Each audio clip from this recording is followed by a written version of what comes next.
And while we're waiting for this to come up, I'm also going to pull it up on my phone so I can see any comments that come up.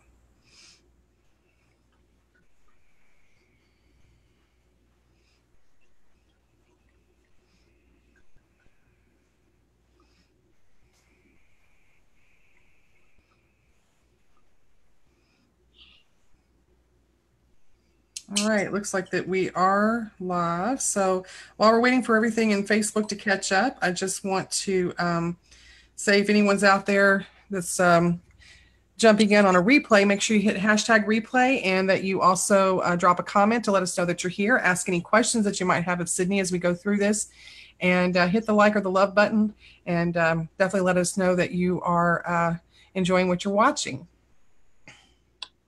So we're going to get started now.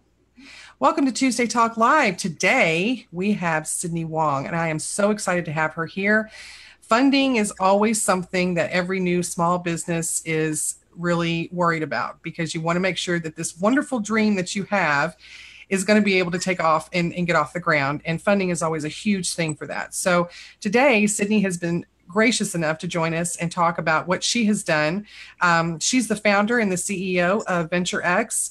It's a startup platform that helps prepare and connect early stage startups to investor funding. And she has a really unique experience that I'm going to let her tell you about, and how she got involved with this and how she got started. But I want to welcome you, Sydney. Thank you so much for joining us. It really means a lot to us today. And so tell us a little bit about yourself. So thank you so much for having me. So I worked in tech and marketing for a number of years after I graduated from university. And then I had this friend of mine who I met through Couchsurfing. So it's another other platform. And he said that it was very serious about learning about tech and marketing. Mm-hmm. Then I got to go move to the Valley, so Silicon Valley. So I did. I actually bought a one-way ticket within about 10 days of him saying that. And I flew there on a one-way ticket, and I moved in with him. So, yes. This is a number of years ago, and I was still working in tech at the time. But over my experiences, I went to every single meetup that you could to learn more about, startups and things like that. Every ride that I ever took was in an Uber or a Lyft, and then of course I met all these different dog walkers on WAG. I met every TaskRabbitor and driver on these ride sharing platforms, and so I got to talk to a lot of people that had a very assertive and a very structured roadmap in their mind about, this is where I'm at, but this is my goal. And I thought it was great. So then why didn't, startups have more of that kind of a structure? Because it's kind of like a zigzag all the time. Mm-hmm. And so then I fell in love with working for startups. So unlike a lot of people who started their businesses who were trying to solve a problem that they had, I wanted to solve problems for a specific group of people that I just, couldn't stop being around. And I felt like they deserve more chances than they actually have, right? It's kind of like a battlefield with very few winners. Mm-hmm. And so then, when I came back because of visa issues. Right. I am Canadian, mm-hmm. So that's yeah. They only let you stay so long before they kick you out, right? So I came back because of visa issues. I was so sad. And then I was starting to build this concept of how is it that earlier stage entrepreneurs can get help with the things that they need. And so then I traveled across my country on just a shoestring budget to meet up and get information and partner up with every kind of investor or startup or serial entrepreneur that I could find, and eventually built out this platform that tracks your traction, and it also helps connect you to early stage funding. That's amazing. That is absolutely amazing. So I really can't wait to dive into this today, but I also want to say real quick to everyone that my partner in crime, Carrie Walters, is with us today as well. So I'm so glad that she's here and able to join us today. And I also want to say hi to Ryan Rakowski, who actually is joining us today. We're so excited to see you, Ryan. Thanks so much for jumping on and hanging out with us today. If you are just joining us, make sure, excuse me, that you hit the like or the love button. let us know that you're here. Drop us a comment and make sure to ask questions as we go along through this, because this is such an amazing subject that it really affects a lot of people. And we want to make sure that we pick Sydney's brain as much as possible while we have her with us today. I also want to say hi to Rochelle Anderson for joining us. Hi, Rochelle. It's so great that you could be here with us today. And so we're just going to dive right in. So you got started basically by doing this one-way ticket to Silicon Valley. And then when you came back, because of everything that you had learned, you traveled across, your area in Canada. And did you go all the way across Canada, or did you just kind of stay in a small area? Really? No, I did. I skipped a few places. I didn't know people, but I live in Montreal now, and I went west all the way to Victoria, BC. Uh-huh. And so that's where my family is originally from. So I have family in Victoria, Vancouver, those areas. So I went across there, and I learned that depending on the area that you're with, it's kind of like the law of attraction or things like that. Right. You have differences in the different ecosystems. So I thought that was really interesting. Yeah, definitely. I'm sure that gave you a lot of really good information to start this with helping people. Yeah. So, how did you get started with finding companies who are willing to invest in doing this? Because, when you're starting as an unknown and you have nothing that really says, hey, I know what I'm doing, how do you find companies that are willing to take a chance on you when you want to do something like this? So we were really lucky to work with a pilot project. So we created this pilot project with a for-profit incubator out in Vancouver. They're called Spring Activator. And so the founder of the incubator is a fantastic serial entrepreneur himself, and he's really active in the community, and everyone just really loves him. You guys all know that type of person. Right. And so he gave his group of capital ready entrepreneurs to work with us. So we did a pitch, we signed them up, we met up with them wherever they were, and we still keep in touch with a lot of them now. And so we help them go through the tool all the way through to funding. We set them up with the pitches with our investors, and then get their feedback, get the investors' feedback, keep reiterating the tool, and that's kind of how we grow and grow and grow, right? So you keep finding people who would either introduce you to more people, or you keep finding people who believe in you and would help you, give you different opportunities in order to grow your traction. If you can't show revenue, you can always show traction. So the opportunity to learn every day what success and failure looks like, because we work with clients who are either going to be successful or they're going to fail, right? Right. So we have that as a huge advantage, and it really does build your momentum in building out your network, building out your relationships, and really going towards what you're passionate about. Right. So I guess you had to go through the startup funding for your company as well. Is that correct? So that's a really funny story, actually. So we turned down funding, even though we of course help other companies with funding. We turned down funding 4 times. See, and that doesn't make sense to most people when they're saying, I need money, and you're going to say, no, sorry, thanks for your help anyway. So tell us about it. Yeah. So we turned down almost $5 million in funding. Wow. Okay, I'm sorry. I hate to keep interrupting you, but it's just really kind of surprising. Go right ahead. That's true. So, and I think that this story really is important to understand that money doesn't always mean money. That's actually never your end goal. And being in the funding industry for a while and doing this every day, you can see that it comes with a lot of different things. So, what is your strategic value you're looking for? Who are you looking for? Whose network are you looking for? Why are you looking for them? We always make sure to ask all of these questions when startups come and sign on with us, right? So we want to make sure that we match them with the right investors at that particular time in their journey. Do you really need money now? Is often something that they either will find out right away when they work with us, or they would go somewhere else, or they would keep building, keep reiterating. So at the time that I was offered these different times in the stages of our company, funding, I knew that we were too early. I knew that it wasn't the right time in our journey to receive it just yet, right? The best way to get the best, negotiation, the best way to get the best equity, the best, long-term end of your story is for you to predict how your story is going to go. When do you want these new characters to come into your story and come into journey.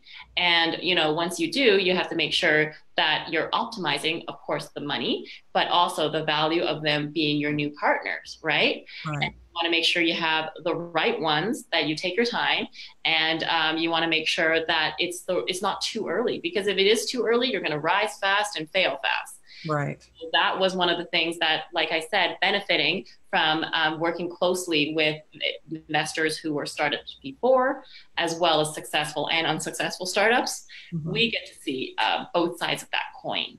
That's very interesting, actually. That's really interesting. So, when someone, how does number one, how does someone find you? Is it something that you can just search online and they come across your company? Do you only work with people in Canada? Is it people in the U.S., companies all over the world? How does that work? So we actually have startups from all around the world. Hmm. Our platform is only in English, so mostly they're in Canada and the US. We have investors mainly in North America, and we have two that are in China. So mostly they are within the North American region. And Hmm. the best way to find us would be online at www.venturx.ca. So that's venturx.ca. Hmm. Okay. No E on the end of that. That's someone else. Okay, gotcha. So, whenever you're talking about a company, and they think that they need this funding, where do they need to be in their process of launching this company before they're really ready for funding? Do you have like, I guess you have like a certain criteria, an application process, things like that? Yeah. So I always say, the more you can prepare, the better your luck is going to be, right? So Hmm. the more you can prepare in terms of your company. So have you built out a lot of users? If it's a free platform, or if it's a SaaS model, so software as a service kind of model, are you increasing your engagement? Are users returning? Are they enjoying it? Are they liking you? So these are all different kinds of criteria. And what's very interesting is that there really are enough investors that you can find the criteria that fits you, and you can find it for the stage that fits you. But if Hmm. you want the best for your position when you negotiate the contracts, right? There's going to be, of course, a big difference if you haven't built something, you don't have a patent, you don't have any users, you didn't really look for anything, you didn't have any letters of intent or anything, versus the other person who may also not have built something, but they built a waiting list of 500,000 people Right. for a platform that is free. One of my favorite stories has got to be a Dropbox down in Silicon Valley. All they did was genius. This was before a cloud-based system was ever built. They had a demo video, which was really just like screens of like a Hmm. computer screen, like screens you drag and you drop and you find it later. And so this 2-minute video, they got 15,000 email signups. Wow. 15,000. They didn't build Wow. anything. They So got it's like, they just a made a video that concept was at that point. terrible. Yeah. It, Wow. and it was just like, I mean, at the time it looked amazing, but it was one of the best stories of building traction without building a product and getting investment that I ever heard, right? Mhm. But Mhm. that's kind of why, it's amongst the hardest professions in the world. You do what others won't, so you can have what others won't have. Right. So it's not always about a company being necessarily already in business. It can be somebody who's is starting to. They've come up with this idea. They've got people that they've talked to about it who show interest, and that a lot of times can be enough to qualify for investors to want to invest in them, or at least to talk to them about it. At least talk to them. Yeah, exactly. So there are different like levels of investors too, right? So some Mhm. would like to invest in the idea stage, some would like to invest in the business stage, and some Mhm. would like to invest only in the growth stage. So Mhm. it really does depend on who you're talking to. It's really just being in the right place at the right time. Right. So your company, do you all actually work one-on-one with these companies when they come in, or is it more of the system that you have is more of a do-it-yourself thing where maybe they have someone that they can call if they have questions? How does that work? So that's a really great question. So once you sign on for a subscription base, you actually get assigned an account manager, so someone from our team, and we spend about 15 or so minutes, maybe more, with you per month, just to talk about your metrics, how you have filled it in, what kind of things you need, and Mhm. that's all you have to do. So that's all the time that we required from you in order to prepare you for funding, and you can Okay. just completely take that off your plate. Then Okay. when you're ready, we actually offer to go with you to the pitches and help prepare you and then help customize your pitches as per the different investors. Because remember, I said certain investors are looking for certain things. It's really about how much you are prepared, right? If you know the questions beforehand, you're miles more prepared than if you didn't. Because we have also been to pitches where they ask some questions that that the entrepreneur has never ever thought of, and so then they kind of just like have this like blank look, and we're like, oh no, how is he going to get out of this? Like, we go to pitch competitions, we go to all these things. So sometimes it's on a big stage with like a camera recording you. And so yeah, so we just want to make sure to provide the support that the first time entrepreneurs need, because all of our users are first time entrepreneurs. That's who we want to specifically be there for. Wow, this sounds like such an amazing service. Yeah, it's super awesome. I have a quick question for you. Are there other exchanges that happen outside of just pure investment exchanges, like mentorship or guidance, maybe for some of these super young startup entrepreneurs as they get into that building stage? Yeah, so we provide other services like if you've never written a letter of intent, they have to be very specific. They have to be very strong. They have to have certain kinds of information in order to do the due diligence properly on the investor side. So those are the kinds of things that we help you with. Strategic value in terms of strategic planning, we can help you with as well. We all have different kinds of backgrounds, so we do provide a concierge consultation service. And for anything else that, you know, legal help or things like that, we have other partners that we refer you to make sure that we have a leave no man behind policy. Awesome. That's awesome. Yeah, definitely. So, what do you all measure specifically for investment funding? What does a company need to really know about their business before they even should contact you? Yeah, so that's a great question. So the basic metrics that we measure are a product market fit. How does your product or service resonate with your target market? Financial runway, how much money or months you have left in terms of finances before your company just like dies. And then the third one is conversion. So how well are the users converting into customers? So there are various ways to measure that. And then engagement, which is a combination of retention and usage. Okay. All right. And if you have a company that is that is more of like a concept, how do you measure that kind of thing to determine whether you think that they're a viable company that can, really do something with what they've to come up with? Yeah, so we're actually splitting up a couple of our metrics in order to have it for the earlier stage, which is just going to be more elementary product market fit. How are you doing your market research? How are you tracking it? How is this helping you to start building out traction? And then, of course, financial runway as well, which is how are you measuring how much money you need in order to compensate for the next stage and things like that. So those two, we're actually creating its own little app in the elementary basic version. So that's going to be for the earlier stage ones, which are just kind of testing out their concepts. So your website then is actually a software program then that when they go in and sign up, they have all of the stuff that you have asked of them and they have provided answers for. I mean, you're basically creating an online profile for their company for investing. Is that correct? Exactly. So when they actually go through to investment on the premium package, then we already have all of their metrics in a report that we actually combine together with their pitch for all of the investors. So then they have everything together and they can also see where they stand, day by day that they were using it. Very interesting. That's amazing. Yes. So does anyone else do exactly what you all are doing, or are you all pretty much kind of breaking out with this yourselves and kind of out there before everybody else has done this type of setup?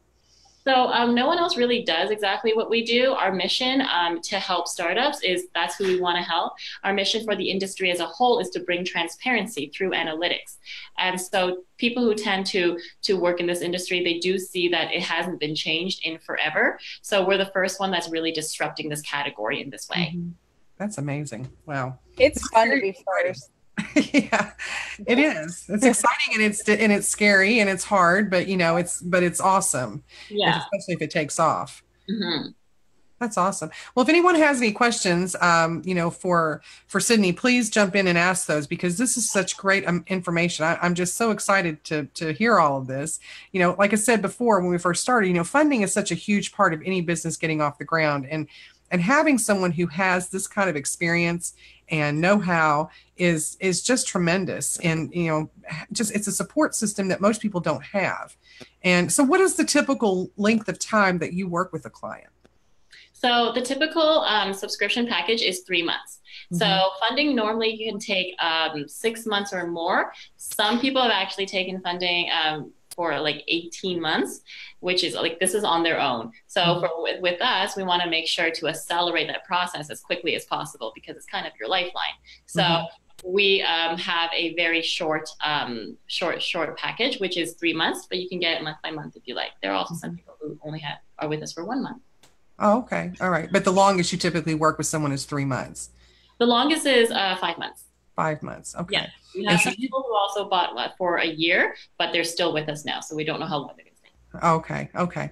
All right. So, but the average is 3 to 5 months. And that's usually what you try to project for a new company coming in that you've accepted into your program, that you will have some kind of funding for them within that time period. Is that correct? Yeah, exactly. They get to choose. It's in their their court when they're ready for funding and when they can get their letters together and things like that. Okay. All right. So tell me, because funding is it's a big thing now. People are online doing online fundraisers and all these different types of things to try to get funding. Why is it so hard to get funding these days? I think that because entrepreneurship has really blasted into, our world in the last, several years, that there's just a lot more competition out there. There's a lot of people that are unprepared, that take up, the investor's time. So they don't have anything in place, or they don't have the right answers, or their business isn't quite there, or they didn't do any research on the investors about what kind of things they're looking for. And so then they are just completely overwhelmed by the volume that is coming in. And so it's more important that you find the right matches and the right investors and the right funders than anything else. I had a great talk with at Startup Fest last week with someone who's a former investor, and he said, "Yeah, we got together a fund after he sold his company." I'm like, "Oh, great! How did you find people so quickly?" He's like, "There were like 4 investors back in my day, like just 4, just." And I'm like, "Okay, so you just found all 4 guys?" He's like, "Yeah, I just picked up the phone and I called them." You see, it's the amount of attention that we that has been taken from everybody, because it's just so it's everywhere now, right? And that increases the level of competition. He can't find 4 guys now. He can't even email them at all. It would take months. Right. Well, that's the one thing I'm getting from this too, is that it's not just about the number of people who are wanting funding. It's also the amount of people who are wanting to invest. Yes. I think it's become a lot more popular to do that. Yeah, because everybody wants a great title, like an investor. So like the youngest investor I know is in his 20s. Really? Yes. I didn't really ask him how, but we had a meeting a few weeks ago, and that's probably the best time I should have asked him, like, "How are you so young?" But yeah. But it's true. It's a very popular thing, and I think that it's a cool job to have too, as well as it is a strategic thing. So our investors that we work with were startups before, and that is important to us because we work with first-time startups. So we want to make sure that they provide that kind of weight on their side when they sign on with them. They'll help you negotiate your mergers and acquisitions. They'll help you negotiate your IPO selling. They'll be there to help you go through the path that they already went through before. And maybe they'll give you better deals on manufacturing or deliveries or whatever it is. But these kinds of things are really important for us because we think that it really evens out the playing field for startups. Right. So do you have a lot of companies that you've worked with to get started who have come back then to become investors with your company? We're not that old yet. So hopefully. Okay. It's the very first stage for startups, right? They have to go through like 5 more rounds of funding first. Each round is like a year of the rounds. Right. Okay. All right. So how do you, I guess I've always wondered where people get their money to invest. Yeah. Do you find that it's old money? Do you find that it's, that people have created something in Silicon Valley and they hit it big and then they sold the company and they've got all this money and they want to invest in something else? Where are you seeing the majority of the money coming from? So, I mean, money is a really funny thing. It's always liquid, fluid, right? And so there's the old money style that I think is coming back. So the old money style would be like Warren Buffett would be like, his mentality of you save, you spend little, you invest for the long term, you do all these things, and he's the richest man in the world still, Right. So he's always been since I was born. But this is like what his teachings were, all this time. And I think that kind of mentality and trend is coming back. So it used to be, I want to be the next Mark Zuckerberg so I can sell and, I can have a load of money, one paycheck, and just have a load of money. But now with the way that the investments do work and why they're also younger investors is, they are really saving up for a smaller investment, whether it be $5,000, $1,000, $10,000, $25,000, $50,000. So it could be any number of these things, right? And it's really money. What it does is that it doesn't just give you the power to invest, it gives you the power to decide. You decide what you want to do. You decide and have access to the things that you want or need at the time. And I think that is really where the trend is really coming back to that old Warren Buffett mentality. So when you have someone who invests in a company, what are they looking for in return? Money. So they are looking for money. They're looking for the fact that, a lot of them, they have that spark in their eyes that, that movie stars have who become directors. They were entrepreneurs who then want to be investors and then want to ride with the entrepreneurs again, because they want to take that unpredictable journey all over again. I got off the phone with a man in his 70s who has founded 2 venture firms. He's still flying every single week, New York and San Francisco, every single week in his 70s. And when I talk to him, he sounds like he just like finished his last company, which he has sold like 4 companies. And so it's that kind of thing where you see, they're looking for more than just their money back. Of course, they're looking for money back, preferably 10x or more, preferably. But really, they are there because they can't go back to a regular job. It's just out of the question. They're going to be risk takers. They're going to be adventurers forever. Just like the actor going into a director's role, they're going to be artists forever. Right. So, I think a lot of times people are under the assumption that if someone invests in their company, that they're going to get a percentage of that company. Is that necessarily true? Yeah. So there are a few ways that you can do it. Each way would have its own, term sheet, its own thing. So you can do different ones like straight equity. You can do a debt to equity, convertible note, and you can do straight debt with interest like a regular bank. So there's different ways that you can negotiate it.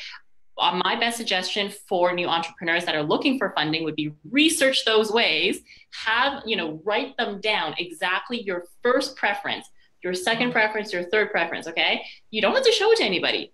But you do have to already have that in place because you can't just go in unprepared, right? You don't need to show it to anybody. You don't need to show it to the investors. But you do have to know exactly what the options are in order to answer the questions when you're negotiating. And you do need to know what your optimum is and what your bare minimum is, right? That's your best way to negotiate.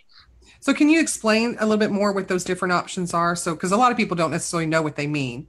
Yeah. Sure. So the equity one is that you do have a percentage of equity, and it's a straight equity deal. So those were very, very traditional. I'm not seeing so many of them the same way again because they do have certain conditions and things like that. And then it's not a straight equity deal. So they do have a percentage of your company. But in terms of voting rights, which is the most important thing, right. So voting rights would be example, I'm voting for a top level executive, your chief technology officer or your chief, marketing officer. The investor can say yes or no if they have certain voting rights. So that usually comes with the equity and things like that, but it does just depend on the deal. The convertible note, it has to do with a certain valuation. So before you invest, you have a certain valuation. And then after you invest, you have a higher evaluation. investment counts as part of your valuation. And so then as the company grows, it goes from debt into equity. So it's a little bit of both. The timing and structure is very much detailed in the term sheet itself, and so that's actually quite popular today because it puts the investors in a little bit of less risk. In that sense. And then the straight debt deal, so that's going to be just called venture debt. They don't always take equity. Sometimes they might take 0.5%. So venture debt is really operating exactly the way a bank would, very traditional, very conservative. And you usually do have to show either a lot of traction, so the kind of traction that I was explaining before, how Venturx tracks your traction, or you have to show revenue and a certain amount of reoccurring revenue. So I don't know, $50,000 a year, $20,000 a year, more, less, but something that shows a pattern, because then those kinds of venture capitalists, like banks, are just more traditional. So they need to see a lot more stability. So those are typically for businesses that are already existing and running, that type of investment. So typically when you're looking at a business that is just concept based, they're more probably on the first and second suggestions that you told us about. Is that correct? Yeah. So angels, for example, they come in really, really early. They would be usually in the first or second one. Exactly. Okay. Did you have any more questions, Carrie? I've been just talking my head off here. I'm sorry. I've just been sitting and listening. So I have several entrepreneur friends. I've only been in entrepreneurship for a year, and I have lots of friends that have just been in a year with me. And a big question that comes up over and over again is there any relationship to your personal finance situation and your ability to request investment for your business? Can you rephrase that? I don't understand. Is there a relationship between, for example, if you're fresh out of college and you have a lot of student loan debt and you might not have the best credit score, to the place where maybe you struggle buying a house or getting financed personally for things, is that ever going to be able to have any bearing on professional or business capital that you can gain through investors? Yeah, so if you can't, so there are some debt or financing options. So grants, government grants, like we have them where you have to have like a matching scale. So you have to actually match the amount that they have. And or if you have certain kinds of credit scores, you can't back it up with a bank and things like that, then you have just fewer options in terms of those. There are also options where, because you can't get them from a traditional bank and things like that, because you have student loans, or you can't pay back your interest, or your interest is going to be too high because of your credit scores, then there are other options just for younger people. But in terms of the overall, I always kind of believe in a very, like, maybe it's idealistic way, that if you don't have anything, all you got to do is work. You just have to work. So it doesn't cost you anything but your time to gain users, to gain partnership relationships, to go have the coffee with somebody you're doing a market research with, or somebody you are asking in terms of advice or mentorship or partnerships with, right? That all just costs you time. So if you're young, time is on your side. And but you can't, just go around just being like, oh, I can't get anything. That's not true. There's a lot of opportunities. Keep asking, keep being optimistic, and attraction creates other attraction. And if I may tell you a story of a young man that I met last week at Startup Fest, he was the most interesting person I met. I can't do business with him because he's still too early, but he's so interesting. He was a student where he started like building out what he was doing very, very slowly. Okay. That's great. And then he went to a workshop where there was the president of a big investment firm here. It was an angel investment firm. And so he didn't need money at the time, but he needed to learn. He needed, other things. So he went to talk to him after the presentation, just like students do. He got his card, and then he said, I'm sorry, I can't talk much more because I have to get up really early the next day to go on a trip to the next city, which is Quebec City from Montreal. That's like a 2.5-hour drive. So this student with his card, he called him that night and said, I need to go to this city too. Can I hitch a ride? which is the most audacious thing you've ever heard. Audacity of this kid, right? So Right. he goes to this, and I'm reacting the same way you are right now. And I'm like, there's no way this is true. He's like, no, this is true. So he gave me his home address. He went at like 5 a.m. to this guy's house, and they drove together for the whole time. He was just pitching him these ideas and things. It was so funny. And then I said, what did you go to Quebec City for? He's like, oh, for no reason. He's like, I saw the bus station and I just had to like go on my computer and find a ride back. He just came right back. So he used that opportunity. He took advantage of an opportunity. Wow. So did he get anything out of that? Oh yeah. So eventually at the end of the ride, he asked him where he needed to be dropped off. Where he needed to go. He's like, I didn't actually need to be here. I just wanted to come meet you. And so he was like, you did what? So this president is now a friend of his, and he's been telling all of his friends about this kid who went to take a ride with him in the middle of the night. And then he met a consultant, a high-level consultant for CEOs. And he went to talk to him, and he's like, oh, I'm sorry, I have to go to Mont Tremblant, which is another city, 3.5 hours away. And then he said, do you mind if I come with you? And he was like, what? That's weird. He's like, no, it's not that weird. Last week I did it with the president of this other company. He's like, that was you? Wow. But you know what? He's making connections, right? So making connections, and he's good. This kid is so likable. I like him so much. Wow. And and then he said he had a summer job at a restaurant, and he was a dishwasher. His boss liked him so much they offered him investment. Oh my gosh. Not even a little bit, like a lot of money. And I'm like, how good of a dishwasher were you? Yeah, right.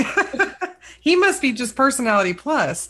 But this is what I mean. He found opportunities. He acted as he's the 1% who would do these things. He wasn't afraid of hearing no. I'm talking about him now, and I'm giving him promotion for no reason. He's very impactful as a person. Wow. But those people that you would want to be around, those are the people that you would learn from no matter what age you were. Mm-hmm. And he just finished university. He has no credit score. He has offers of investments from people that he's worked for as a dishwasher. Yeah. And never complained about his job, clearly, and took all these opportunities that were there, and he created opportunities himself that weren't there, that were not offered to him. So your terrible credit score really has nothing to do with this. If you have the right attitude and work ethic, and somebody sees that in you, they're not going to really care that your credit score is 300, as long as you are, as long as you have a really great idea and they know that you're going to work hard for it. Oh, absolutely. Absolutely. So that's the lesson in that story. That's a fantastic story though. That's really quite amazing. Yeah. I really hope, I hope that you're keeping up with this kid, because when he makes it big, I would love to hear that story. That would be an amazing book.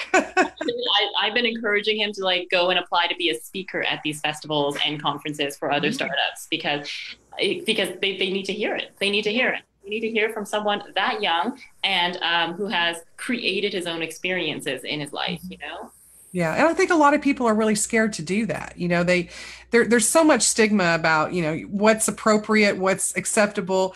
And obviously he's thrown all of that out the window because he has no fear, which most young people don't. And you're right. He's created his opportunities. I think that's just amazing. That's just fantastic. That really is. That's wow. I want you to keep me updated on this kid, because that's amazing. That really is amazing. I want to say a quick hi to Jason Goldberg, who always jumps in and watches our lives. Thanks so much, Jason. So glad that you're here with us today. Please ask any questions if you all have them. We're going to be closing out our time here with Sydney pretty soon. We've been going for about 45 minutes now. So it's gone by extremely fast because this has just been so amazing. But, ask questions. And even if we are finished with this live, and you come back and watch the replay, make sure you type in #replay and ask questions, because we will keep on top of this and make sure that Sydney has any questions that come up, answered for you. And this has just been fantastic. Did you have any other questions, Carrie? No, I don't have any other questions, but I think Sydney might be frozen. No, I can see her. You're frozen. Sorry, you're frozen. Yeah. Yeah, it's her internet. It goes in and out sometimes. Oh, So, I hate Questions, yeah, but I it's frustrating, I know. So tell us, is there anything else that we haven't touched on today, Sydney, that you want to make sure that we know about in this whole process? I think that a key thing in going through everything that I've learned so far is definitely, you know, oh, it's me. Oh, no. yeah. Okay, we can see you come back to life. Yeah, she's coming back to life now. Gotta love technology, right? Absolutely, Yeah. absolutely. Yeah. So the things that I wanted to really touch on is to understand how you can help people, right? Mhm. So I mean, the best kinds of entrepreneurs are always the ones that have that paradigm of service, whether they know it or not. They want to be able to provide something that will serve people long after they're gone, Mhm. and they want to build something for that purpose. And you guys are doing this through your podcast, through communication, with sharing knowledge and information. And I think that the one question we don't ask enough, and I would like to challenge your audience to do this Mhm. for 1 week, every day, just for 1 week, to ask someone that maybe you don't always talk to, that opens up new opportunities for you or them or whatever. But just to ask them, how can I help you? And be genuine about it. Yeah. And I think that you would see more things open up, like the way this kid did, than you would the week before. Right, right. Yeah, that's a really good point that you're making because I think that I think a lot of people get caught up in what other people can do for me. But when you're building relationships, which is what is so important, you're part of the group that we're all part of as well, and and that's what it's all about is building those relationships because when you build that relationship, then it's about helping that other person, which then in turn makes them want to help you. Yeah. And when you have that relationship built, then it's more genuine. Um, it's it's just more genuine, I think, all around. And I think that you build that know, like, and trust, and that's so super important in business today. Which I think the old way of people just spamming people with emails and messages and knocking on the doors and that's just not how things are done today. They're dime a dozen. Those people are out there, and that's not how people want to be interacted with today. So building those relationships and starting out of relationships and what can I do for you, I think it's just a great way to do that. Yeah, absolutely. I agree. Yeah, definitely. So is there any last tips that you would offer to new business owners or small businesses that really want to look at maybe taking their business to the next level, or they really need that funding? Are there any tips that you can give us at the last here? Yeah, well, we are offering a 2 week free trial so they can for sure track to see exactly where their business is at. It's at www.venturx.ca. Okay, great. Well, I will make sure that all of your information is listed in our file section in the group. And are you a member of the group, Sydney? I can't remember if you joined or not. Okay, great. So you'll be able to see then if anyone. Just make sure you tag Sydney in that comment or question, so those pop up for her and for us. And we'll make sure that we get those questions answered for you. And we'll make sure that all of your information is listed in the notes or the file section so everybody can reach out to you as well. And again, I can't thank you enough for your time today. This has just been a wealth of information, and it really means a lot to us that you took time out of your busy schedule to do this. And I just love your story. I think it's amazing. Thank you so much.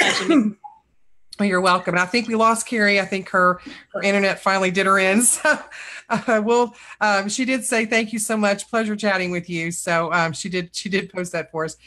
So thanks again, and we will see everyone next time. And I hope you all have a great week. Take care.